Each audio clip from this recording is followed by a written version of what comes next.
The story starts with a man named Jason Bourne. After he revealed the CIA's illegal Blackbriar operation 12 years ago, he has kept to himself, living far from everyone. Once, Jason worked for the CIA in a secret program called Treadstone, but he lost his memory during that time.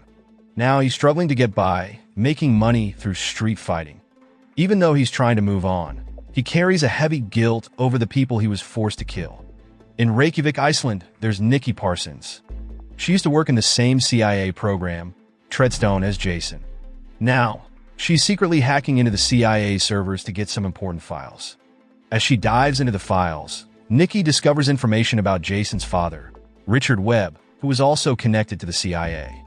But her hacking attempt doesn't go unnoticed.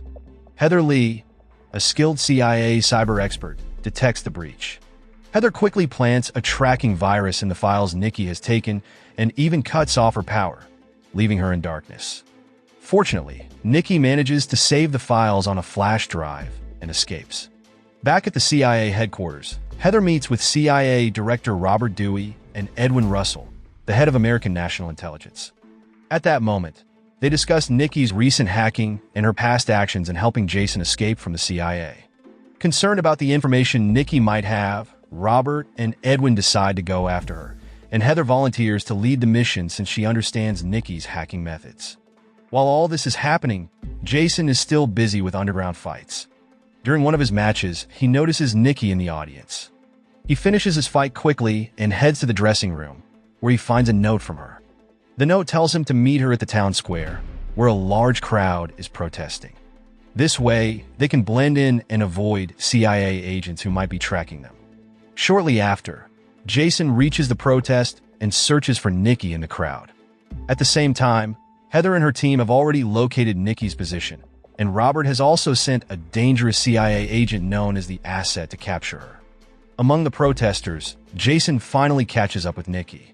She reveals that she hacked into the CIA's system and discovered that Jason's father was involved in setting up the Treadstone project. As they talk, CIA agents begin to close in on them. Jason quickly tells Nikki they need to split up to throw off the agents chasing them, hoping they can escape safely. Jason had to lose the agents following him, so he came up with a bold plan. He set fire to the street, creating a barrier, then jumped onto a nearby train. Despite this, the agents followed him, but Jason took them down one by one. However, the Asset, a highly trained CIA agent, arrived, making the situation even more dangerous. Fortunately, Jason spotted a police motorbike, quickly grabbed it, picked up Nikki, and they sped off together. Seeing this, the Asset was determined not to let them get away. With help from Heather, he followed their trail. Unexpectedly, the protest had turned chaotic, with people throwing Molotov cocktails, making it difficult for the Asset to keep up. At one point, he crashed into a building. Heather then instructed him to head to the top of the building and try to shoot Jason from there. The Asset took aim, and his shot caused Jason and Nikki to crash off the motorbike. At that time, Jason tried to help Nikki, but the Asset fired again, hitting her. Unfortunately, Nikki couldn't be saved, but before she died, she managed to throw the key to Jason. Deeply touched by her sacrifice, Jason takes the key away. The next day, he went to a public locker that Nikki had mentioned. Inside, he found a flash drive and a notebook with notes on her investigation. As he looked through the notebook, he noticed a special code Nikki had written down, which led him to an address in Berlin, Germany. Meanwhile, Robert was meeting with Aaron Kalur, the head of Deep Dream, a major tech company that provided software for computers and phones worldwide. Robert talked about a CIA project called Iron Hand and asked Aaron to share information about his software users so the CIA could monitor them.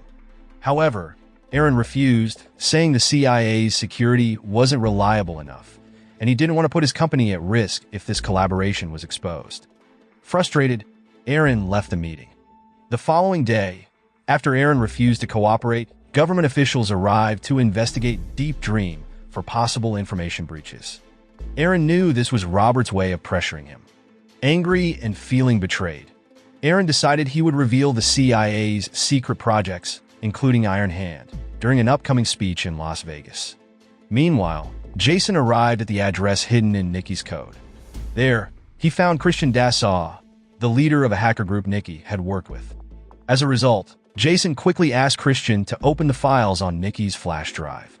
But the virus Heather had planted in those files alerted the CIA to their location as soon as Christian opened them. Seeing the alert, Heather immediately sent a team to capture Jason in Berlin. At that same time, Christian suggested they release all the files publicly to expose the CIA's wrongdoings. But Jason, with his own personal reasons, decided to keep certain parts private. He then continued to search the files for details about his father and was reminded of the time his father died in a bomb explosion before he joined Treadstone. Christian, wanting the flash drive, tried to attack Jason, but Jason defended himself and managed to knock him out. Afterward, Jason went back to examine more files, but Heather hacked into his laptop and completely shut it down. At that moment, she told Robert that she had erased all the files Jason accessed. Robert then contacted Jason, pretending to chat with him to buy time for the CIA team, which was quickly closing in. Meanwhile, Heather secretly warned Jason that the CIA team would arrive in just 2 minutes. Knowing this, Jason quickly left the location, escaping before the agents could find him. Soon after, Robert, Edwin, and Heather met again to discuss her operation. During the meeting, Heather asked that the CIA team avoid killing Jason. She wanted a chance to convince him to rejoin the CIA. At that moment, Edwin seemed interested in her plan, and though Robert disagreed, he couldn't argue because of Edwin's higher authority. The next day, Jason continued his search for answers about his father's connection to the Treadstone operation. He contacted Malcolm Smith, a former Treadstone member who had been involved in Jason's life after his father, Richard, was killed. Jason arranged to meet Malcolm, then ended the call and positioned himself on a rooftop nearby to watch the meeting spot. From a distance, he noticed a suspicious-looking minibus that he suspected was a CIA surveillance vehicle. Meanwhile, Heather, the asset, and their team were also keeping an eye on Malcolm, using threats against Malcolm's family to ensure he wouldn't reveal too much about Jason's past. Once ready, the asset and Heather's team exited the vehicle to start their surveillance. Secretly, the asset discarded the tracking device Heather had given him and took out all his team members. This was part of a hidden plan ordered by Robert, who wanted to create distrust between Heather and Jason, hoping Heather might reconsider eliminating him. Unaware of the asset's actions, Heather began to worry when she couldn't reach her missing team members. Not long after, the asset went to the rooftop of a building and set up his sniper rifle. At the same time, Jason, heading to meet Malcolm, found an electrical panel in the building and connected some cables to his cell phone. As he stepped away, he accidentally dialed the cell phone, which triggered the fire alarm, causing a sudden panic as everyone thought there was a fire. Taking advantage of the confusion, Jason moved closer to Malcolm without drawing the asset's attention. The crowded, chaotic scene made it difficult for the asset to get a clear shot at Jason and Malcolm. Jason's plan worked, and he managed to bring Malcolm up to the rooftop, where he hoped to uncover the truth about his father's death and his connection to the Treadstone operation. But Malcolm was still in contact with Robert through a hidden earpiece, which kept him from speaking openly. Apparently, Malcolm was forced to cooperate to keep his family safe, which made Jason furious, and he ended up physically confronting him. Unbeknownst to Jason, the asset had already tracked him down. After a severe beating, Malcolm finally told the truth. He explained that Jason's father, Richard, wasn't killed by terrorists as Jason had believed. Instead, the CIA orchestrated his disappearance because Richard opposed Jason joining Treadstone. Jason, driven by the lie about his father's death, had joined Treadstone for revenge. Desperate, Jason demanded to know who his father's killer was, but before Malcolm could answer, the asset arrived. At that moment, memories flooded Jason's mind, and he recognized the asset as the same agent who had been at the car explosion that killed his father. Distracted by these memories, Jason didn't see the asset's shot coming. Both he and Malcolm were sent tumbling off the rooftop. Despite this, Jason managed to grab onto a cable, escaping with only minor injuries, but Malcolm didn't survive the fall. Soon after, the asset came down from the building to confirm they were both dead, but to his surprise, Jason had regained consciousness and had slipped away. Heather, frustrated by losing her team and Jason's trail, sat in her vehicle. During this time, Jason suddenly shattered her car window, climbed inside, and demanded she start the car. As they drove, Heather, holding her own grudge against the asset, and Robert decided to give Jason some helpful information. She revealed that Robert was heading to Las Vegas to meet with Aaron. She even handed Jason her cell phone so he could keep track of the CIA's plans. Meanwhile, Robert had already reached Las Vegas, determined to prevent Aaron from exposing the CIA's Iron Hand program. Robert's decision to act was influenced by one of Aaron's colleagues, who tipped him off that Aaron was planning to reveal the secrets of Iron Hand during a public speech. Robert intended to carry out his operation publicly, hoping to silence Aaron before he could speak. Realizing that Jason was also headed to Las Vegas, Heather worried he might be stopped at the airport because of a CIA travel ban. To help him, she took action, erasing Jason's identity from the CIA's database so he could pass through immigration without being detected. As the time for Aaron's speech approached, everyone prepared for their roles. Not only that, the asset also got ready with a suitcase containing his weapon, planning to take out Aaron during the speech. Meanwhile, Jason, disguised as one of the event staff, quietly took a tracking device and a mini camera that were on display.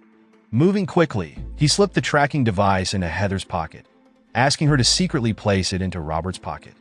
A little later, Heather sensed that something was off and immediately notified Jason.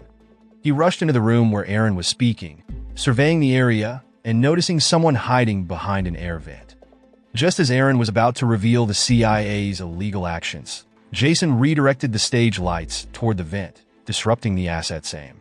The shot missed its deadly mark, only wounding Aaron instead of killing him.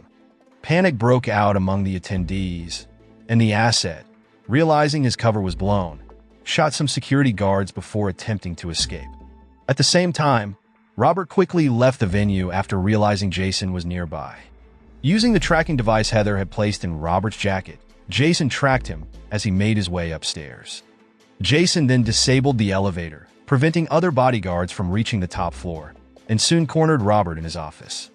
Once there, Jason demanded answers about his past and his father's death. During their conversation, one of Robert's bodyguards burst into the room through the emergency stairwell. Jason swiftly shot the bodyguard, and in the same moment, Heather entered and ended Robert's life. Without a word, Jason left, determined to find the asset and get justice for his father. Meanwhile, the asset, trying to escape, stole a SWAT vehicle parked outside. Jason immediately went after him, with police cars joining the pursuit since the asset had hijacked the SWAT vehicle. At one point, the asset deliberately crashed into another car, causing a road accident to throw off the chase. After briefly losing Jason, the asset sped into a tunnel, with Jason following close behind. Inside the tunnel, the two engaged in an intense fight. For a moment, it seemed like the asset might win, but Jason managed to turn the tide, defeating the man responsible for his father's death. With little time to spare, Jason quickly left the scene before the police could catch up to him. A few days later, Aaron, who survived the shooting, was released from the hospital. Although reporters eagerly asked him about the truth he intended to reveal in his speech, he chose to stay silent. Meanwhile, Heather met with Edwin to discuss the possibility of becoming the new head of the CIA after successfully completing her recent mission. However, Heather's true motive in leading the operation to capture Jason had been to win Edwin's trust. She even promised to bring Jason back to the CIA once she officially took over Robert's position. If she couldn't convince him to return, she planned to eliminate him. Intrigued by her determination, Edwin agreed to let Heather lead the CIA. In the final scenes of the film, Heather met Jason in a city park and asked him to rejoin the CIA. Jason didn't give a clear answer but walked away, saying he'd think about it. Later, when Heather returned to her car, she found a camera containing a recording of her conversation with Edwin about her plans for Jason. Apparently, Jason had placed a recording device in Edwin's car earlier, and he had been following Heather the entire time, ensuring he knew her true intentions. So the moral of the story is never mess with an agent with memory issues. They'll uncover all your secrets, crash your party, and probably leave you regretting every shady thing you've ever done.